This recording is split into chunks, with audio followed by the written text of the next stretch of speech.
Hello friends, ఈ వీడియోలో AP DSC update మనం చూద్దామండి. సో ఆంధ్రప్రదేశ్ డిఎస్సికి సంబంధించి ప్రస్తుతానికి ఉన్న తాజా అప్డేటు.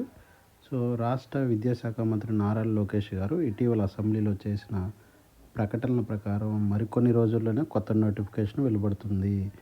సో నారా లోకేష్ గారండి రీసెంట్గా అసెంబ్లీలో చెప్పారు, ఉగాది రోజున సో డిఎస్సి జాబ్ క్యాలెండర్ రెండు కలిసి ఇచ్చే అవకాశం ఉందని చెప్పారండి. స్వయాన మన విద్యాశాఖ మంత్రి గారు నారా లోకేష్ గారు చెప్పారు. సో కొత్త నోటిఫికేషన్ కంపల్సరీగా వస్తుంది. సో ఈ నోటిఫికేషన్ అనేది 2026 ఉగాది పర్వదినం సందర్భంగా కొత్త డిఎస్సి నోటిఫికేషన్ విడుదల చేసేందుకు ప్రభుత్వం కసరత్తు అయితే చేస్తుంది.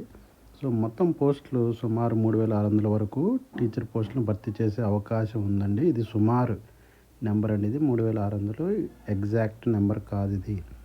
సో నెక్స్ట్ ఈ 3600 పోస్టులు సో ఆదర్శ పాఠశాల, రెసిడెన్షియల్ పాఠశాల, సంక్షేమ స్కూల్స్లో సుమారు 1200 పోస్టుల వరకు ఫిల్ చేస్తారండి. తర్వాత పంచాయతీరాజు, మున్సిపల్ మరియు ప్రభుత్వ పాఠశాలలో సుమారు 1700 పోస్టులు, అలాగే ప్రత్యేక విద్యా ఉపాధ్యాయ పోస్టులు సుమారు 700 అండి. ఓకేనా. సో ఇదండి మన కరెంట్ అప్డేటు డిఎస్సి 2026 నుంచి. సో కంపల్సరీగా నోటిఫికేషన్ అయితే వస్తుందండి. సో ప్రిపరేషన్ స్టార్ట్ చేసుకోండి. All the best.